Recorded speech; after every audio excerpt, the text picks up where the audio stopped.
Israel became arrogant. It lost focus. It won 67 and didn't have any idea what to do at that point. They didn't have any idea how to solve the problem, and they didn't take any actions to try to solve the problem. And that vacuum was filled by the terrorists, by Arafat and others. Defeat means defeat. It means thorough, systematic defeat of their ideology, and you do that by destroying the capabilities of perpetuating it, and as a consequence, people change. So in the 1980s, Palestinians didn't want jihad. They weren't committing jihad. And something shifted. And what that shift is Israeli weakness. It's rubber bullets, and it's letting Yasser Arafat get out of Beirut alive. In '87, in the first Intifada, the shift happens when Israel stops using live ammunition and moves to rubber bullets. As soon as it moves to rubber bullets, that emboldens the Palestinians to be more. Strength matters. Today on Public Research, the perils of Israel's dependence on America, and a lively debate on AI, the social safety net, and China with Yaron Brook, the ever-passionate chairman of the Ayn Rand Institute and a legendary mainstay in the world of libertarian thought. No, but there's a balance here, right? Well, there isn't. The problem is that you assume people are stupid, and almost all statists, you're a statist. You hate private equity and you love welfare. We go in depth on the touchiest topics in the Israel-Palestine conflict: the viability of a two-state solution in Gaza, J.D. Vance, and rising anti-Semitism on the American right and left. A note, this interview was recorded a day before the Israel-Iran war began. Me and you sort of have a same sense that the Israel-U.S. alliance is not as strong as people think. That, Trump may be pro-Israel, but Vance will have Tucker Carlson in his ear, and there's sort of dark clouds coming, especially generationally. Do you think that Israel has a window for demographic reasons? There's a generational issue. There's a demographic change in Europe where whatever the big thing they want to do, well, you better do it in this 10-year window. Do you agree with me on that? I mean, somewhat. I'm less concerned about France and England becoming Muslim and more concerned about them becoming more authoritarian. And I agree with you. There's not going to be sympathy to Israel no matter what. That is, I think the world generally is moving away from Israel. I think anti-Semitism is going to rise as there's more problems in the world. Anti-Semitism will increase as it always does. I don't think Trump is particularly pro-Israel. I think Trump is whatever his MAGA audience is at the moment. And, the evangelicals who are pro-Israel right now still dominate. So he's pro-Israel. That's true. But he could flip like that. So I wouldn't count on it. So I think Israel does have a limited time to get stuff done. And the question is, what is that? And I also think there are real issues within Israel. Look, I worry about Israel almost as much because of the internal stuff as I do with the external stuff. The ultra-Orthodox and generally the kind of messianic right having more kids, having a lot of kids. They are growing. The ultra-Orthodox are not willing to fight for the country, obviously. They don't want their kids going to the army. So their population is not willing to actually stand up and fight. They're not particularly productive. They don't create any particular wealth. And yet they're going to become a bigger and bigger drag on the Israeli population because they are recipients of welfare. And of course, their votes make Israel a less secular country, which makes Israel less appealing to the most productive members of the, you've got people in the tech industry who, are they going to stay in Israel if Israel becomes more religious? So I worry about the internal dynamics of Israel. And I think that Israel does have a 10, 20-year window here to do the things that are important. I think that the things that are important are not what people expect. I think the thing that's important for Israel to do is get super rich so that it can become less dependent on the United States and Europe. I think it's super important for Israel to become to establish a system of separation of state from religion. whether it's through a constitution or some other mechanism, but to make sure that even as the number of religionists increases, the country does not descend into some kind of, well, not theocracy, but influence of theocratic elements on it. So it has like 10, 20 years to establish itself really as a pro-individual, pro-capitalist, free country that is rich and self-sustaining because it has the wealth to produce, if nothing else, the weapons that it needs in order to survive, and that it also is a place that is welcoming to its most productive members. That is a place that is friendly to, in terms of protecting the individual rights of the people who are going to make it rich, and those are typically the secular portion of the population. Okay, so we agree Israel, it must become less reliant on America as fast as it can, because we very well could have an election where it's Vance versus, AOC, where they're both sort of anti-Israel candidates very shortly. Yeah. We agree on that. This is a very difficult discussion, but let's just go to the hardest questions. Sure. I'll put it this way. It's 1967. Me and you are getting a time machine. We're in the Israeli cabinet. It's the middle of the war, but they see that they're going to win. Yep. The cabinet's discussing the very thorny topic of population transfer.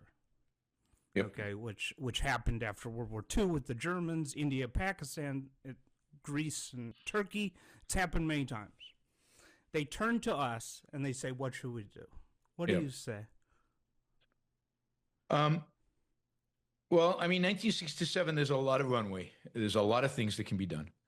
And I don't think in 1967 population transfer is necessary. Now, if the only possible future is the future that actually happened, right, the one that we live in, that we know of today, then yeah, then population transfer 67 is easier than population transfer today. But I don't think that is the only option that presented itself to Israel in 1967. I would be against it. I would be for working very swiftly and very quickly to basically take control of the educational programs within the territories, the West Bank and the Gaza Strip, to make sure the curriculum in those schools was secular and pro-Western. I would be adamant about doing whatever was possible to eliminate the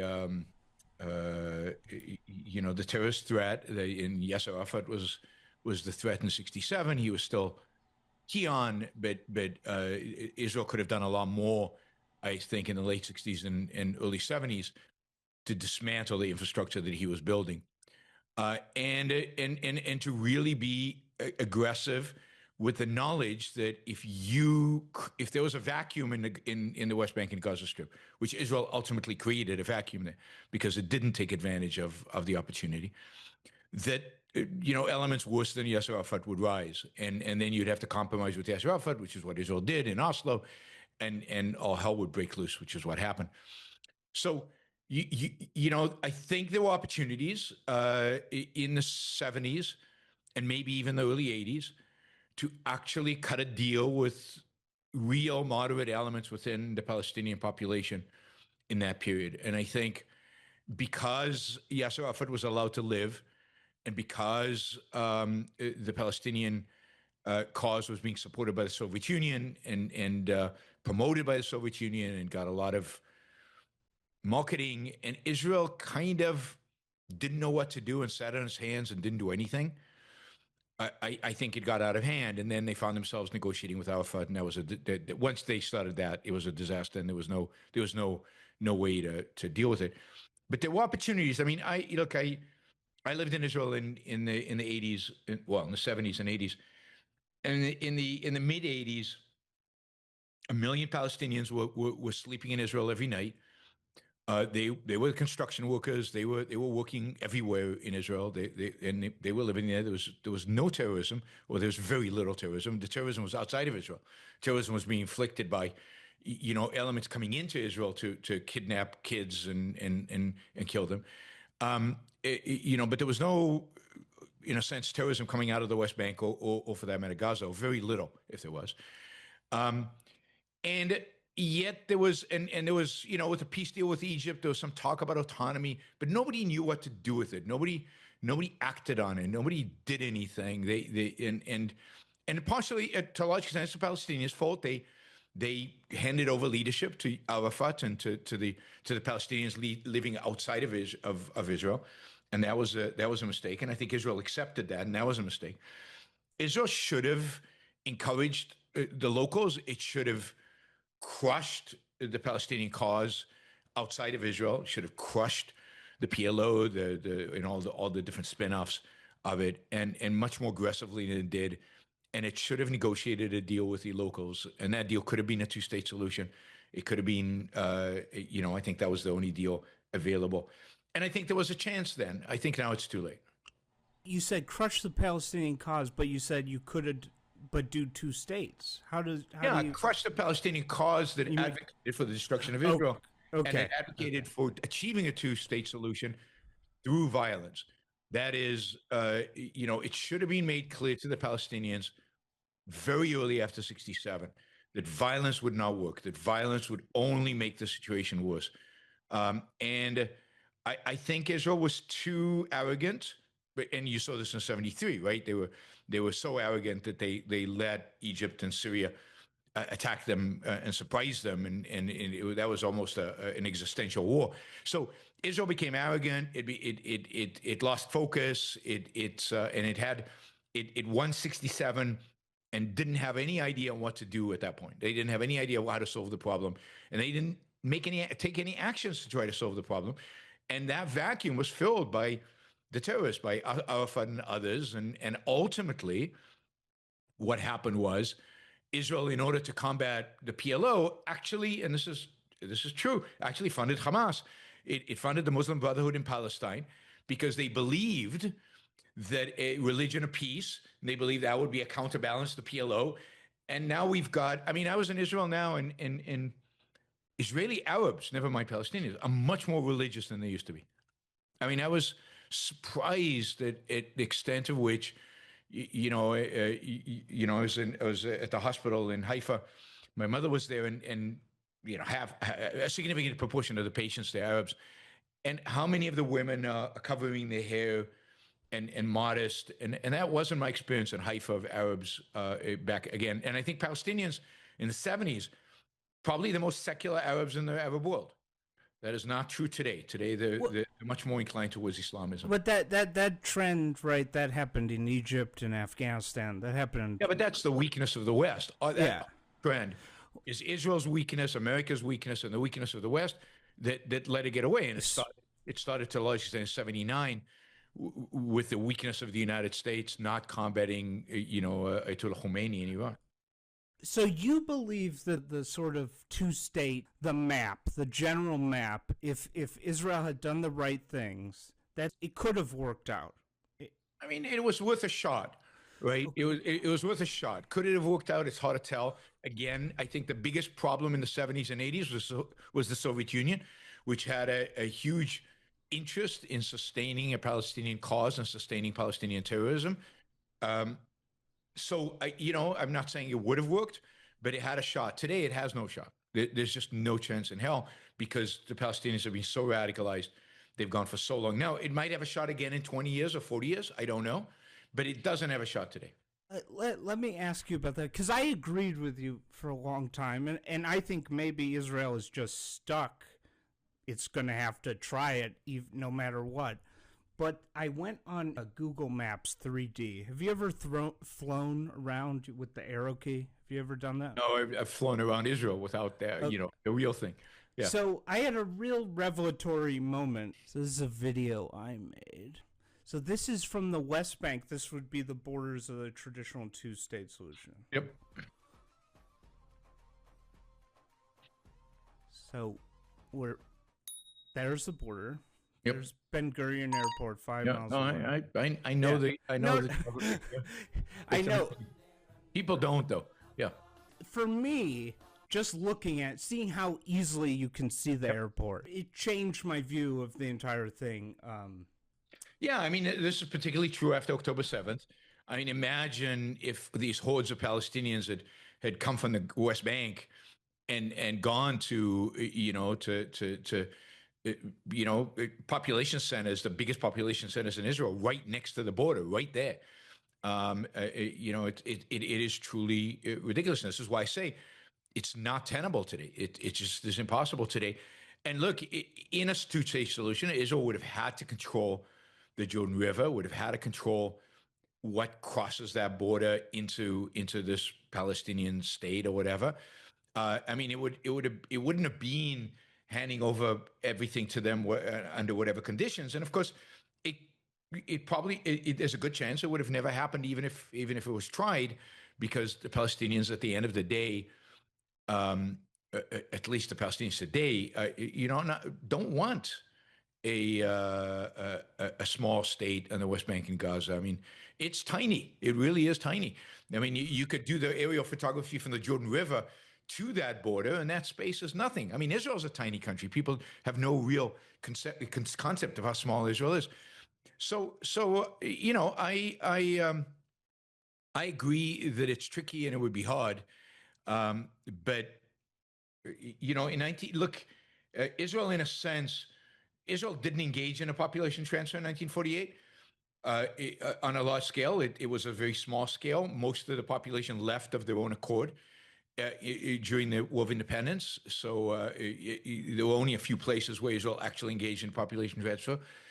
That has not worked out very well for Israel or for the Palestinians, for that matter, in the sense that the world has only used that as an ever-growing excuse to hate Israel. And if it had, if it had sent out of Israel, of the West Bank and Gaza, what was it? However many million lived there at that point in time, including refugees from 48 who were there. God, and again, this is a time of the Soviet Union. This is a time of the Palestinian cause getting a lot of money from there and terrorism.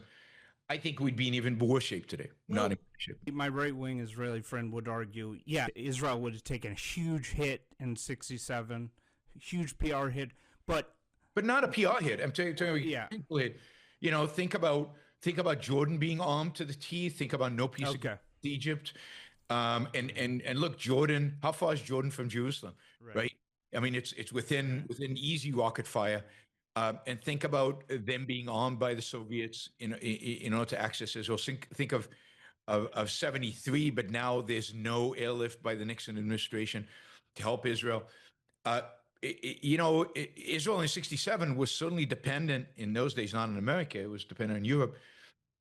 And it's easy to project that backwards, but you forget the circumstances and you forget what it meant that the Soviet Union was arming all these people to the teeth. My Israeli friend, he would probably argue that, okay, that's true. But then on the other hand, if the Gazans became Egyptians, if the people in the West Bank became Jordanian, they would become regular citizens. And how's that worked out for the Palestinians in Lebanon or the Palestinians in Jordan or the Palestinians anywhere? They're still not Jordanians or Lebanese. They still recognize, and the world recognizes them as Palestinians. But it's less of a problem for Israel. All I'm saying is, he would argue that creating these two limbo regions where it's like nobody knows what they are, they're kind of in and out.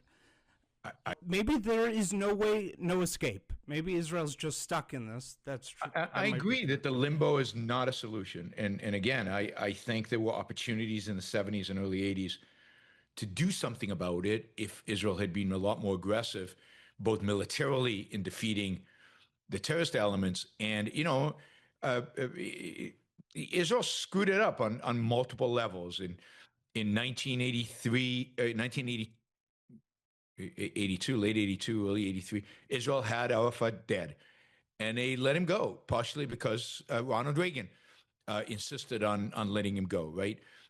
Imagine if Israel takes out Arafat, takes out the remaining PLO fighters in Beirut in 1982, and then turns to Palestinians in the West Bank, who are still relatively secular. There's no Hamas, Islamic. The Muslim Brotherhood is relatively small, and says, okay, you have nobody out there. There's nobody's going to save you. Let's cut a deal. And, and I think a deal could have been cut, but Reagan saved Arafat. Israel succumbed to Reagan's pressure. The consequence of that, by the way, was the creation of Hezbollah and the elevation of Iran. I mean, the consequences of just the mistake in 1982 in Beirut are so consequential to the whole issue, both the failure of Reagan in the U.S. and the failure of Israel to take advantage of the strategic positions they had. If you want to rewrite history, there are lots of ways we could rewrite it. Right. No, but I think this might be a fundamental thing we disagree on. Because you said if they had assassinated Arafat, that would have been different. But earlier you were talking about how Israel funded Hamas, thinking they would be better. And it's one thing that I've this whole destroy Hamas goal in Gaza. I'm not sure. Like, let me just ask you this. Okay, they destroy Hamas. They're done. They put the white flag. Yep. Okay. 3 years later, it's a new group. Well, this is why the fact that it's taken them a year and a half to destroy Hamas, the fact that they are still beholden to the world community about who they kill and who they don't kill and so on, is problematic. Look, you've got to crush them, not destroy them. You've got to crush them, which means a lot of people have to die, and you've got to make it clear, not only crushing Hamas, but you've got to make it clear that any element that rises up to replace Hamas will be crushed equally brutally. You've got to be willing to take over the Gaza Strip and announce this in advance and re-educate the Palestinians, take over their books and whatever. You've got to allow whoever Palestinians want to leave, let them leave and go out of there. That is a no-brainer for Israel to do, and it's stunning that the world objects to that. But you've got to do the crushing. And it's not just shooting Arafat and getting rid of Arafat. What Israel had the opportunity to do in 1982 is completely dismantle the PLO. That is, the PLO was all in Beirut. Arafat was surrounded by 6,000 of his elite fighters. Though they should have been destroyed, they should have been killed, they should have been annihilated. That part of Beirut should have been flattened, and a message should have been sent. You come after us, this is what happens to you. And I think that would have created cognitive dissonance. It would have changed the attitude of the Palestinians. But the fact that Arafat survived, the fact that 6,000 of his men were allowed to board boats and go to Tunisia, sent the exact opposite signal. It told the Palestinians, no, we can still win, we can survive, you can't do that. If you go to war, you crush the enemy. Otherwise, don't go to war. I sort of think it's easy to say crush Hamas, crush the enemy. It's not easy to say, by the way. You get a lot of backlash. Well, yeah. Considered a homicidal maniac. Right. And it's also not that hard to do. I've laid down blueprints of how to do it. It is definitely doable. And look, the primary here is you have to crush Iran. And I've said this I've been saying this since I've been a public intellectual. You've got to take out the Iranians. You've got to take out the foundational support for Islamism, which today lies in Iran and probably in Qatar. You've got to take them out. And ideally, you have American support to do that.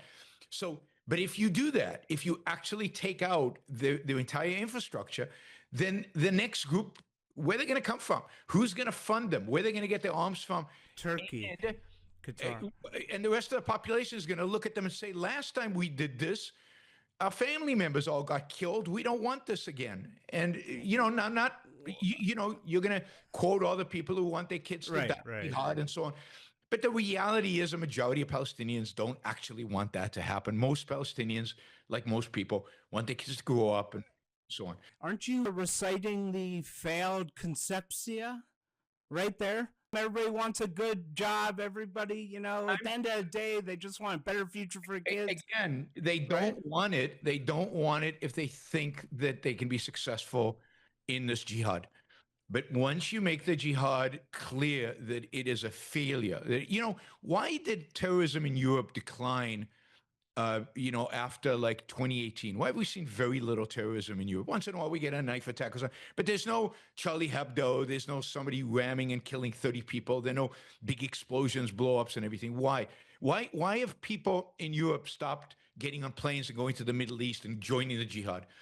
Because what happened was ISIS failed. Right. ISIS failed. Once ISIS failed, once it lost territory, once it was destroyed, the motivation to support a failed ideology is not there. It comes down dramatically. Now, I'm not saying it's zero. There's still jihadists and there's still plenty of them. But if you take away their territory, if you destroy their leaders, if you take away Iran, then they look at it and say, okay, if Allah exists, he doesn't like us anymore. And maybe he doesn't exist. Maybe it's time to secularize. But as long as you keep the flame alive, as long as you keep the Islamist flame alive, you keep Iran going. You go to Qatar and the head of the Mossad goes to Qatar and shakes hands with the barbarians.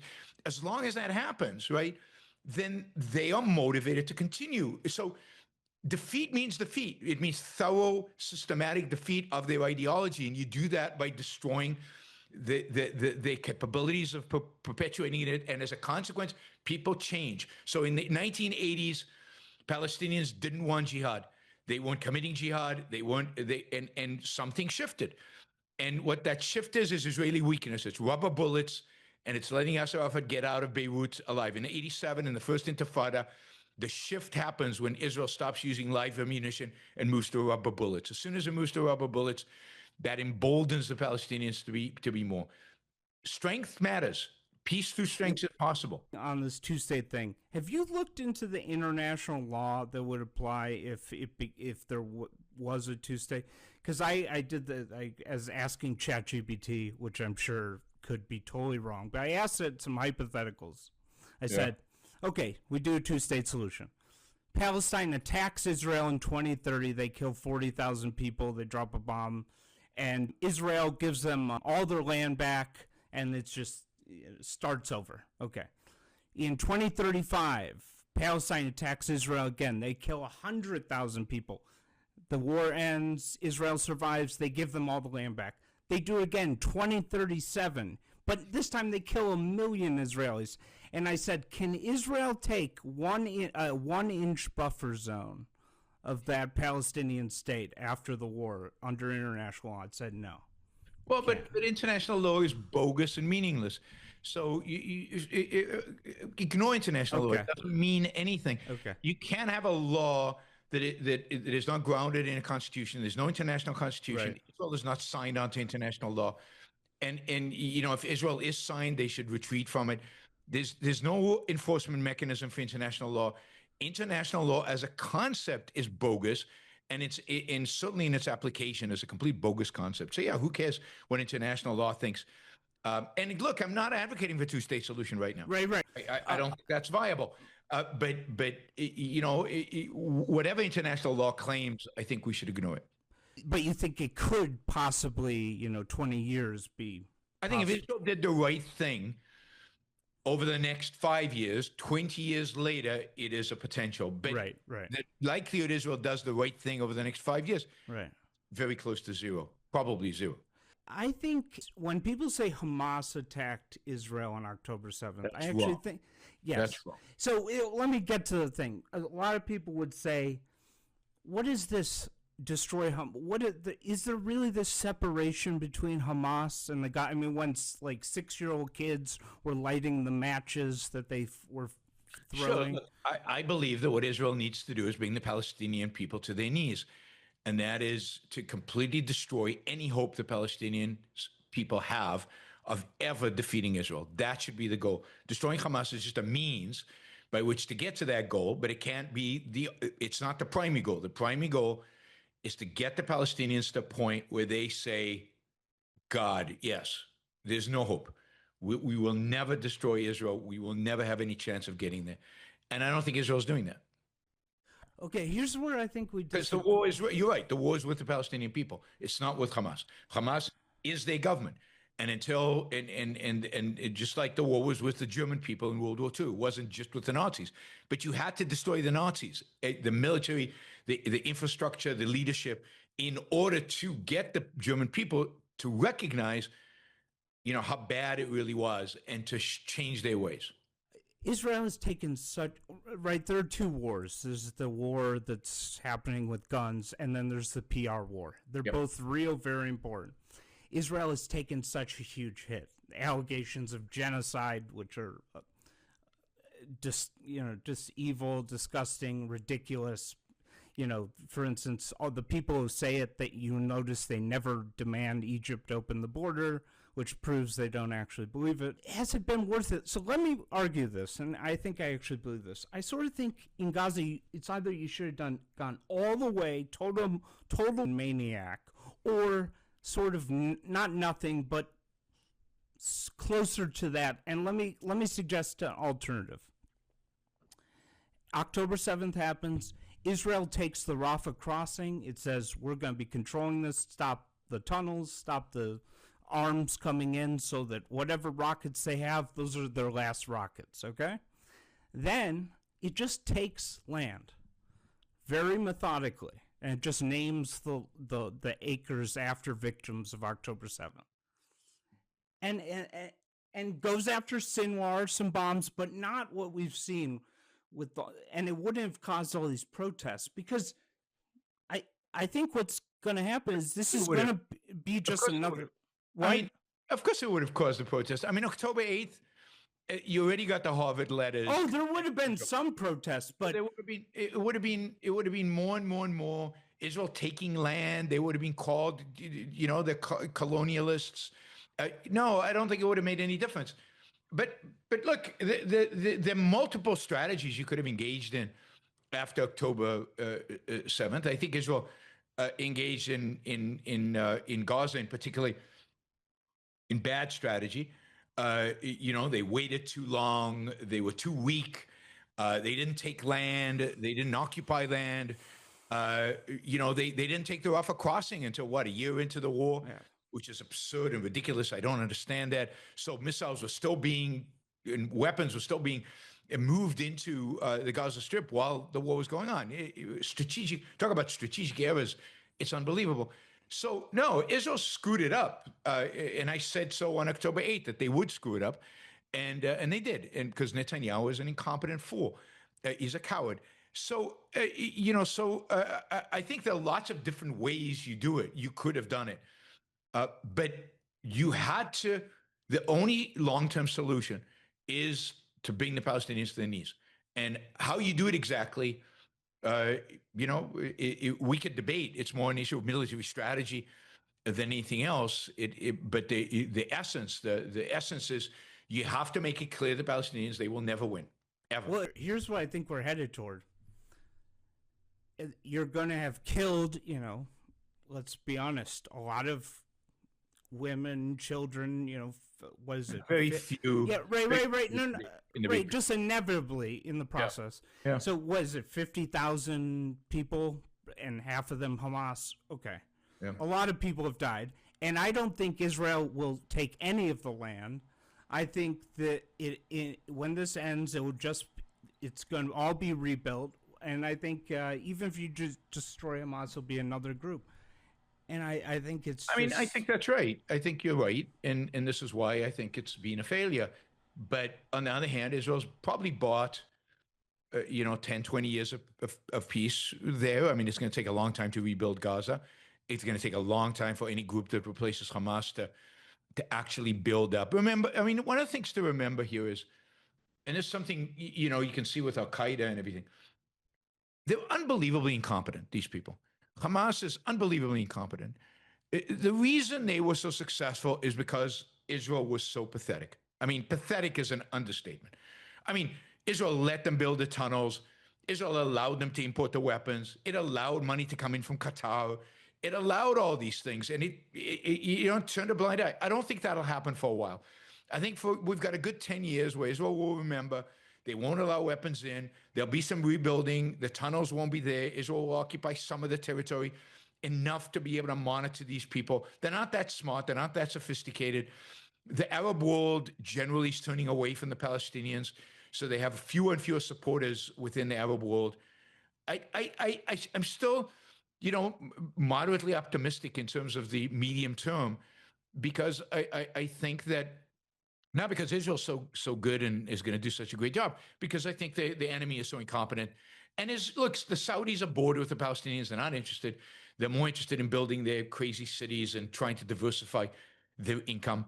Uh, I'm just, I'm just not going to. I'm not that pessimistic, because and this is why I don't think the main threat to Israel is external. I think it's internal, because I just don't see where there's going to be organized opposition that can actually take Israel out, particularly if the Iranian regime ultimately fails, which I think it will ultimately, although if Trump cuts a deal with the Iranians, maybe not. But I just don't see an existential threat to Israel coming from the outside anytime soon. Okay, this is good. We disagree on this. Yeah, I do see. I disagree. I think there is a much bigger external threat Coming from where? let me say. So I don't have to tell you about this generational trend. Okay, so I think there's this generational dark clouds coming for Israel, and what I think is going to happen is this, and we just saw it with Ben Gvir and Smotrich. They sanctioned them. I think that 5-10 years, it's almost a certainty that if you have a sort of left of center government in the UK and America, I think America eventually, that they're going to do something like, if you live in the West Bank, you can't get a visa.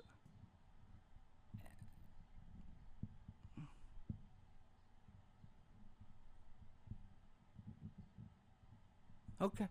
Well, no, I just think, and then it's going to get worse and worse. Yeah, but fine. So people won't be able to travel out of Israel if they live in the West Bank. They won't be able to go to UK. Is that an existential threat to Israel? I don't think so. I think, anti-Semitism is on the rise in the world, and it's going to get worse before it gets better, if it gets better. But again, I don't see an existential threat to Israel coming from the Arab world. From the Muslim world. Again, the key here is the defeat of Iran. And, last night I was very hopeful that maybe finally they were going to bomb, the Iranian nuclear facilities. It didn't happen. I don't know if it will happen. I agree with you. Trump will cave in the end. But it's a I'm hopeful. regime. Maybe it will literal happen. Not pro-Nazi regime. But particularly if you can take out Iran, I just think the Islamist cause Iran is just going to slowly dissipate. Became a wonderful democracy. I think Turkey would step up. I think there's other people who'd step up. But I think even if Iran, became a wonderful democracy, I think Turkey would step up. I think there's other people who'd step up. Turkey's got tons of internal problems. Turkey is a half secular country.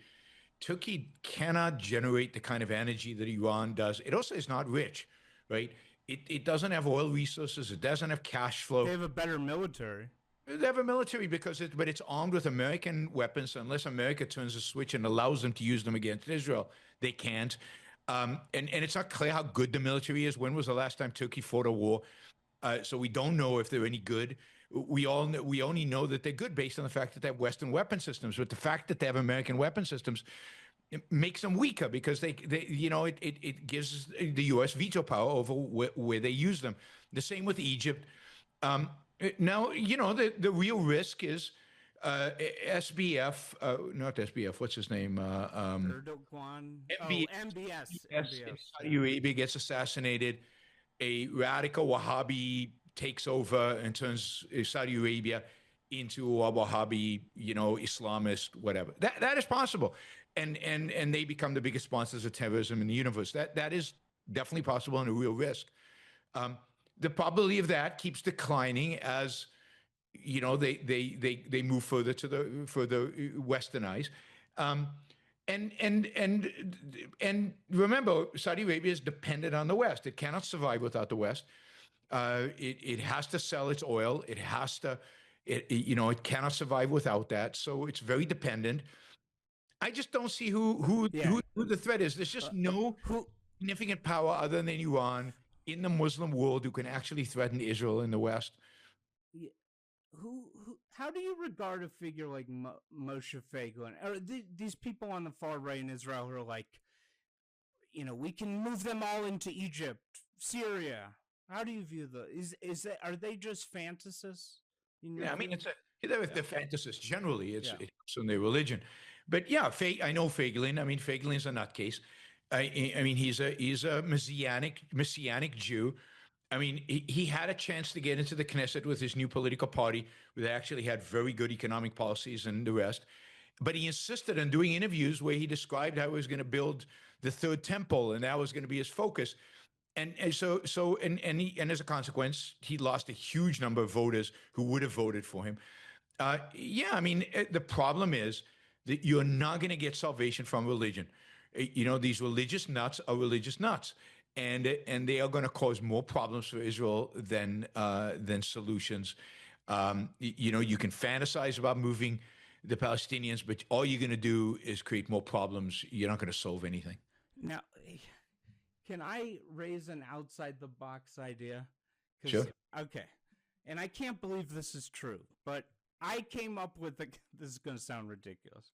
I came up with a concept, but I was thinking about the two-state solution. I thought, what would an actual viable version be that wouldn't be so risky for Israel? And what I came up with was the expanded Gaza two-state solution, which is basically you triple the size of Gaza, you push it south, you give up Israeli land, but it's not overlooking the airport. They could have their own port, their own airport. Israel would build all the houses and then, you wouldn't have to move all the Arabs out of the West Bank, but there would be a thing where you can stay, but you relinquish, claims, or you can go there and Israel will pay you $6 million, or Israel will pay you $9 million to help you emigrate. And I asked ChatGPT, has anyone ever proposed this? And it said no. Is this true? No one's ever proposed that? I don't think I've never heard it proposed, so no. Oh, it's ridiculous. Yeah. Well, I mean, I think it's a question of viability, and you remember that land also is desert. It's not hospitable land. No. Most Arabs live in the West Bank, in areas in the West Bank that are fairly, agriculturally easy to manage. Many of them live in homes that generations, and they're not going to voluntarily go there. Now, could you bribe them to go there? Some probably. Those who live in the refugee camps, like in Jenin and a place like that, I think would be happy to leave there if you gave them better living conditions. But it still doesn't solve the problem. The fundamental problem is you have to get the Palestinians to stop wanting the destruction of Israel. That should be your entire mission. Should be, how do we get the Palestinians to stop wanting to kill us? That's it. And if that's impossible, then you just have to give in to the fact that you're going to be living in this total brutal environment. I don't believe it's impossible. I believe you can do it. But that has to be your only mission, right? The mission has to be, how do I get the Palestinians to stop it? And that means I need to be brutal, and I need to be strategic, and I need to be educational, and I need to be all of those things. And Israel is none of those things and is not willing to be those things. So you're saying I'm the first person to come up with this idea? What do I know? But as far as I know, yes. Oh my God! Wow, I'm proud of myself now. You should name the new state after yourself. Well, we need to think outside the box with this. I think I always say this: the scariest words I ever hear Israelis ever say is this: when they say something like, "What are you talking about? America's always going to be there for us." That's the scariest thing. Now, I've seen encouraging signs that Israelis are waking up. But how much of that thinking is still there in Israel? I think a lot, and it's very ahistorical, because the reality is that from 1948 until 1967, the United States did not support Israel. There was no money flowing, and there were no arms. There was actually an arms embargo in Israel until 1967. In 1967, war was not fought with American weapons. There was Mirage airplanes and British tanks, and it was all European weapon systems. There were no American weapon systems in Israel. So People forget it's not that long ago that the United States, the Truman administration was, and Eisenhower, they were not pro-Israel, and they did not really want to vote even in 47 in the UN to establish a Jewish state. They kind of voted because the Soviet Union voted for it. They had to vote for it because they were afraid Israel would become a kind of an ally of the Soviet Union. It was more geopolitical stuff than it was support of Israel. So people need to remember that.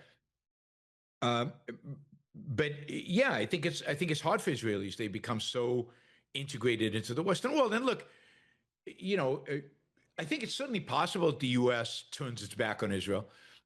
But if the U.S. turns its back on Israel, really turns its back, if we really get regimes in the United States that hate Israel, that reject Israel, that won't sell them weapons, that completely turn their back on it, America's in trouble, right? I mean, this is a sign that America's gone to hell, and the West is about to collapse.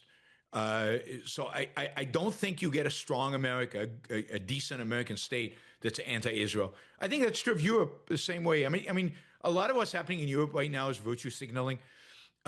My guess is that, in spite of your ominous predictions, that once this whatever happens in Gaza is over, take a 3-year point from there into the future, Europe is just as friendly to Israel as it was before this thing happened in Europe.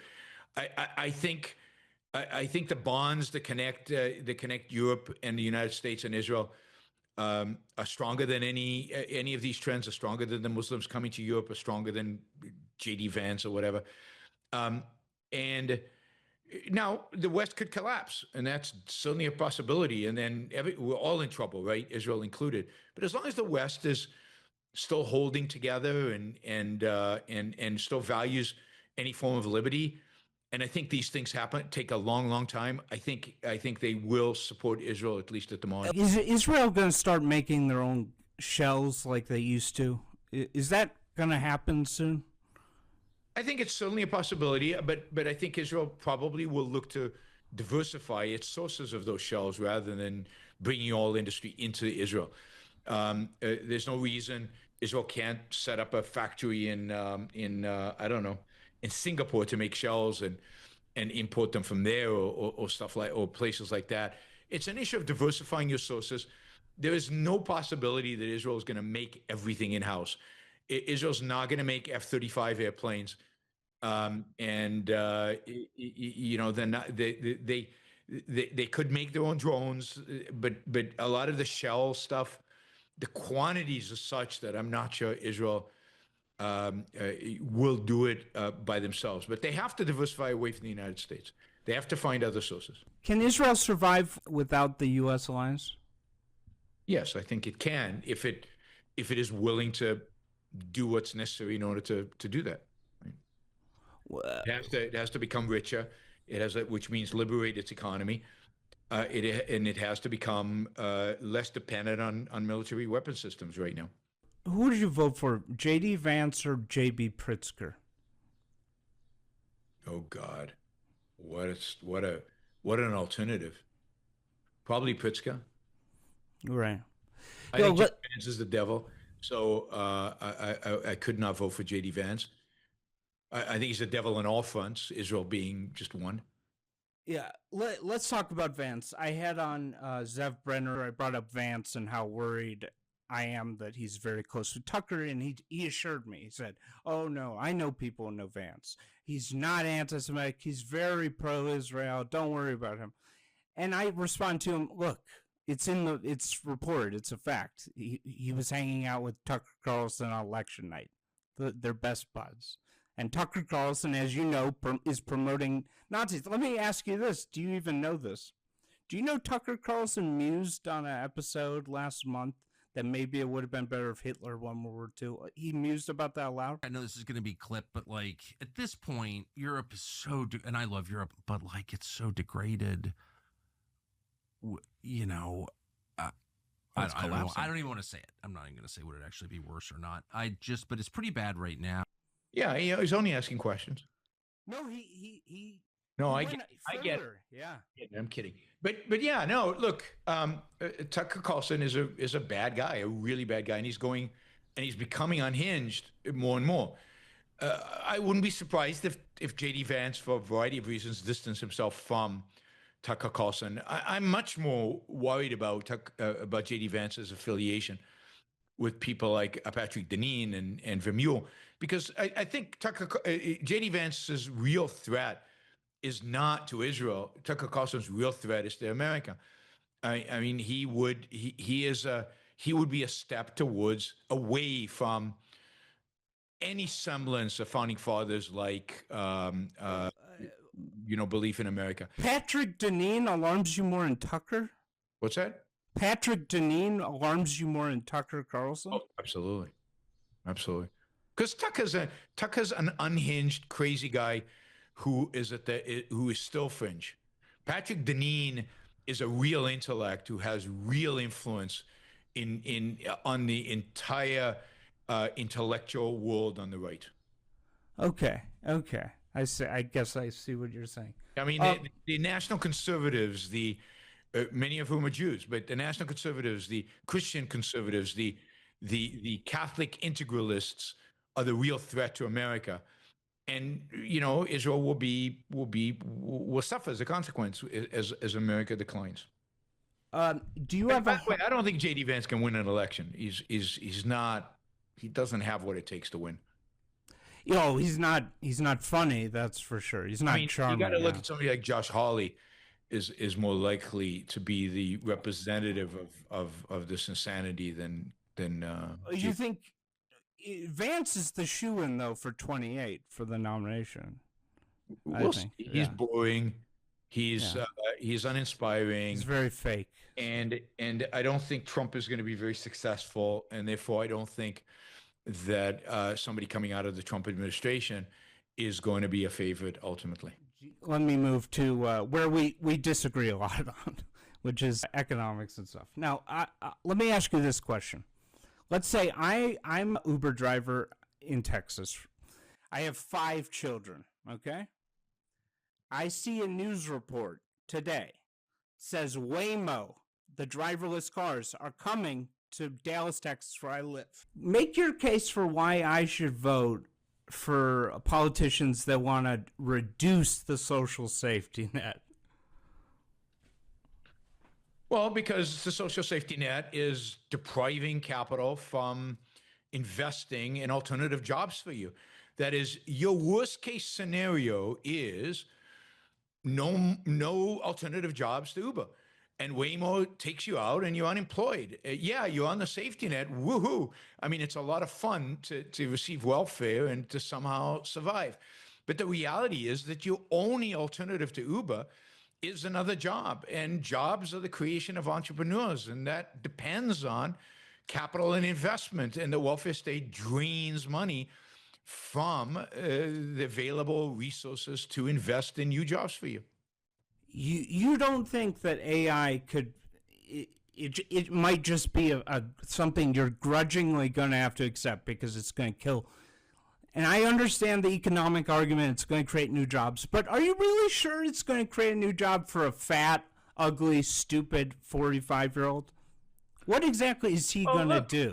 I'm not in the business of creating a political economic system, and I don't think anybody should, for a fat, stupid, ignorant, fat 45-year-old who doesn't take care of their own life and who has not invested in themselves. Look, capitalism and freedom are good for those who accept personal responsibility and are virtuous. If you don't accept personal responsibility, if you're not going to think your way into a new job, then there's always going to be stupid. There's always going to be stupid people. Well, I mean, but there's a difference between stupid people and immorality. Those are not the same thing. You can be pretty dumb, and yet you can recognize that your responsibility in life is to take care of yourself. You can be stupid and still recognize that being a fat slob is not good for you, and you should stop. You can be stupid and still recognize that more jobs is better than less jobs, and that you can be stupid and still recognize that making a living for yourself is far better for your life than being on welfare and being a ward of the state. Okay. Let's forget the fat part. Let's just say they're ugly. They're not that bright. Okay, they're 5'5", whatever. Well, I mean, Wait. wait, let me finish. The welfare state has created an incentive for them to have 5 kids. No, So maybe those people shouldn't have 5 kids. I'm saying let's go 20 years in the future. What if he says, "I want a job, but the robots clean the hotel rooms now"? Are you sure we're just not going to be in a scenario where we're going to have a lot of people who we need to help? I'm pretty sure that the more we liberate our economy, the fewer people there will be who need our help. Yes. Okay. So it's quite possible that our government screws it up so badly that it manages to destroy entrepreneurship and manages to get us to the point where centralized authoritarian robots and AI run everything for us and there are no jobs. And maybe the government has an incentive to do that and no new jobs are created because we've destroyed all the capital to make those new jobs possible. So free market, I do not believe you would ever get that situation. Have you heard about this concept some people have talked about called post-labor economics? Yeah, I mean it's the Marxist fantasy. It's not new. This is Marxist utopia, yes, it's called authoritarianism. It's called mindlessness, and it's called the end of actual liberty and freedom in any country that tries it. But how are you 100% positive that even if we did full libertarianism, that maybe even in the libertarian system, that the robots, the AI would get so good that there would just be human needs are endless, and there is a value in other human beings. And look, lots of things are going to happen, right? I mean, are you sure that that 100 years ago, from now, they'll be easy to categorize robots and human beings as separate beings? You don't know how this is all going to evolve. Okay, when you put a chip with AI inside your brain and you create an interface for that, do the robots really have an advantage at that point? Or if you can attach yourself to robotic arms that can lift anything because you have, this is the beauty of technology. Neither of us know where it's going to head, but every example of technology in human history has led to more jobs, not less. Every example in human history of technology has led to greater human flourishing, not less. Why would we think this is different? I hope you're right. Okay, so I'm just going to try and wrap it. But the problem is that if you're not willing to to increase freedom, if actually the J.D. Vances of the world and the OACs of the world want to reduce economic freedom, then we're much more likely to end up in a AI-run authoritarian state. Okay, second challenge. The rise of China. Doesn't the rise of China kind of challenge a lot of your bedrock views? Central planning, state involvement in the economy seems to have worked. It seems like Xi wrote, what was it called? Made in China 2035. A literal Politburo sat down and he said, "We're going to dominate robotics, solar panels, this industry, that." And guess what? He seems to be on his way to doing it. How did that happen? Why didn't the free market economies beat China? So no, none of that is true. So central planning has failed in China just like it fails everywhere else. Every time they've tried central planning, it's failed. The only success in China has been in areas and in industries where they've left people alone, where they've actually said, we're backing off. The rich part of China, which is close to Hong Kong and places like Shanghai, are those areas where they've established relatively free markets. Let me finish. Now, most of that happened before 2013, before Xi came to power. Most of the wealth in China was created from 1978 to 2013, and almost all of it was created by private enterprise, state-run enterprises, were a net drag, a net negative on Chinese economic growth. The central planning, Politburo type stuff, all was a net drag negative on economic growth. So everything developed in a relatively free market, competing both with foreign enterprise and local enterprise. The Chinese government, after the fact, often invested in winners, but that investment is not what made them winners. They were usually winners even before that.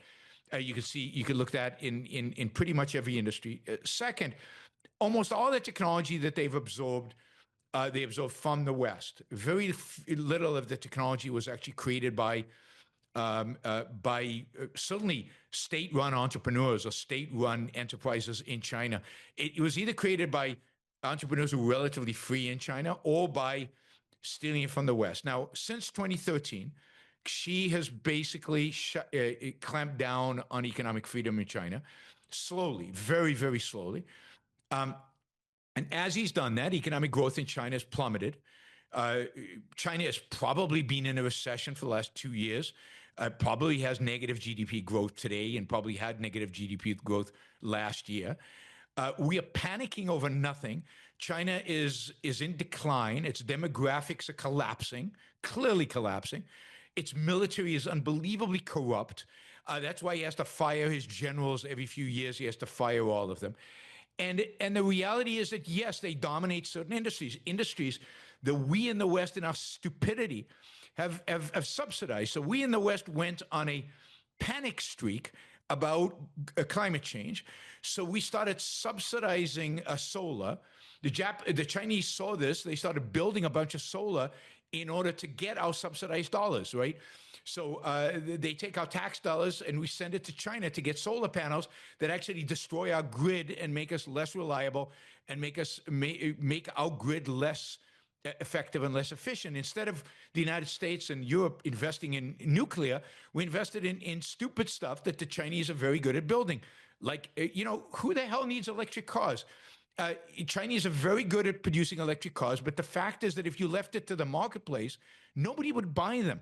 The only reason people buy electric cars is A, because they're guilted into it, and B, because they're subsidized. But stop subsidizing, stop guilting people into buying them, and China can't export them. And then the demand for batteries goes down because we don't need cars. Okay, but they aren't state-run companies like the Soviet Union. But they are state involved. They give them free land. They give them free electricity. If a worker complains, they deal with it for them. China did not involve free land. It did not. Free land, first of all. Sure. I mean, I wish the United States gave everybody free land.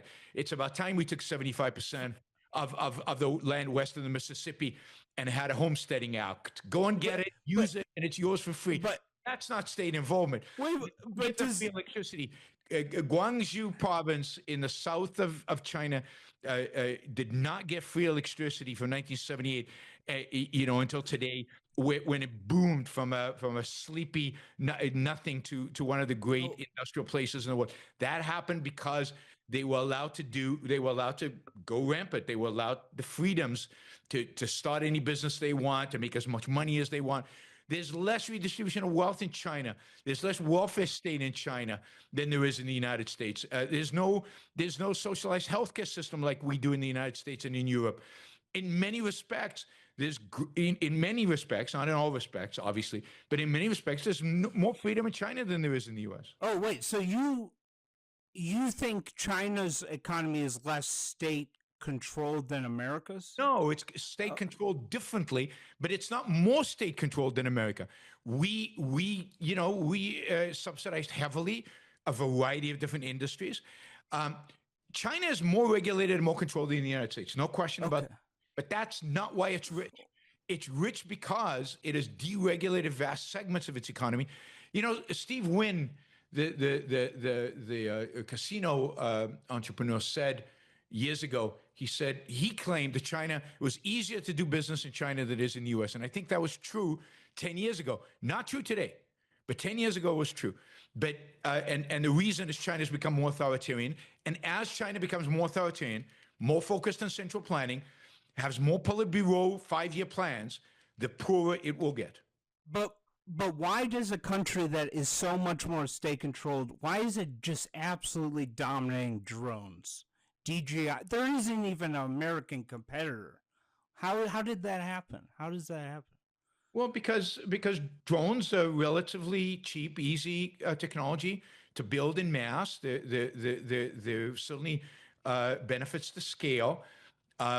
Most of the technology, is not that complicated once you have the first breakthrough. So they dominate drones. So what? Who do you think would win a war right now, U.S. or China? Oh, it's not even close. You sure? Yeah, Do not you, even. we're cutting our Navy. Like we're 18%. Oh, we're not cutting our Navy right now, but we have.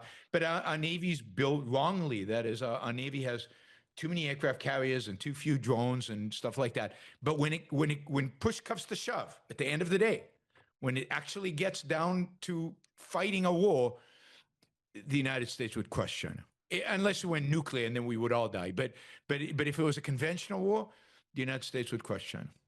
But they make our pharmaceuticals. They make our rare earth minerals. They make everything, though. As soon as it came down to it, we would find alternatives. Now, yes, the fact is that strategically, the United States has been asleep at the switch. We, if rare earth materials are necessary for national security, and they clearly are, why? It's not an issue of having the rare earth materials; it's an issue of refining them. Why don't we allow the building of refining capacity in the United States? It's all about environmental regulations and controls. If we actually had a free market, we would have lots of refining capacity in the United States. It makes sense to refine in the U.S. And by the way, there are lots of rare earth materials in Wyoming and Montana, but That's it's true. environmentalists who won't let us mine for them. Yeah, So that's our true. entire national security problem is the problem of environmentalism, which has not allowed proper.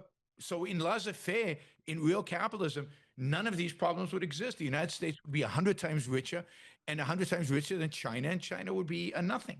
Two things real quick. Have you ever met Charles Koch? Yes. Okay, I'm fascinated by him. Is he have you read the book Kochland? No. You should read it. He's a fascinating guy. Do you have any thoughts on him? Yeah, he's one of the smartest people I know. Very, very well read, very well educated. I think mistaken on certain things. We disagree on some stuff, but basically one of the good guys, and really, really, really, much smarter than people I think give him credit for, and thoughtful. I think he's too moderate on certain things, and I think he's strategically misapplied his funds. I think you can see that in the rise of Trump, which he was very much against, and it was over. The voters didn't listen to him; they went for Trump in spite of him. And I think he could have prevented Trump from rising, and it's sad that he didn't. He funds a lot of anti-Israel people through Quincy, right? Yeah. I don't know if he funds anti-Israel people. Yeah, Quincy Institute. Yeah. Yeah, but I don't think Charles Koch is anti-Israel. Yeah, I know. I'm not attacking him. I think a lot of libertarians are anti-Israel, and he probably funds a lot of libertarians, and it goes into anti-Israel causes. Under your ideal immigration policy, could a private equity fund buy a Chicago hospital chain and simply just overnight fire all of the American nurses and bring in 10,000 Filipino nurses? Yeah, absolutely. It could. I don't think it would, but it could. Absolutely. Why not? See, this is the thing is, I think what we're going to see is actually. But this is the fact that you don't understand economics. What would happen? Why would they do that? Why would they do that? Oh, that's private equity. They find why would they bring in 10,000 Filipino nurses? More profit, revenue, cheaper pay. It's not cheaper pay. The reality is that when the nurses arrive in the United States, their pay goes up automatically. So they're not cheaper pay because let's say it's cheaper pay. Let's say you pay an average nurse $100 an hour. I'm just making up numbers, and the Filipino nurses you're going to pay $50. So you bring them in, you're paying them $50. Other hospitals look around and say, whoa, there's these guys. I'm going to hire this nurse away for $60. I'm going to fire my 100. I'm going to pay them $60. And another hospital sees them, $60. I'll pay them $70. I'll still make $30 more. And soon enough, within 6 months, every single one of those Filipino nurses is making at least $95, if not $100. So wages will rise to the level of productivity and the level that the market dictates. It's not determined by where you come from. It's determined by where you live. Mexicans who cross the border and come and work in the United States don't get Mexican wages. They get U.S. wages. Right. And wages and immigration does not decrease wages. It increases wages. Study after study after study after study have shown this. It doesn't decrease wages in the economy. It actually raises them. What do you make of the argument that I would argue that I think we should massively expand the social safety net for AI right now for the people like that Uber driver, and I'll tell you a pro-capitalist reason why. If there is a welfare state to catch these people, they will look at Waymo. They will look at these innovations that are very scary with less fear. When there isn't as much to catch them, they're gonna strike. They're gonna want to ban this technology. That's Are you complete sure? nonsense because by expanding the welfare state, you're not just going after the Uber driver. You're going after many, many, many more people who today don't qualify for welfare. Now you're going to give them a bunch of welfare.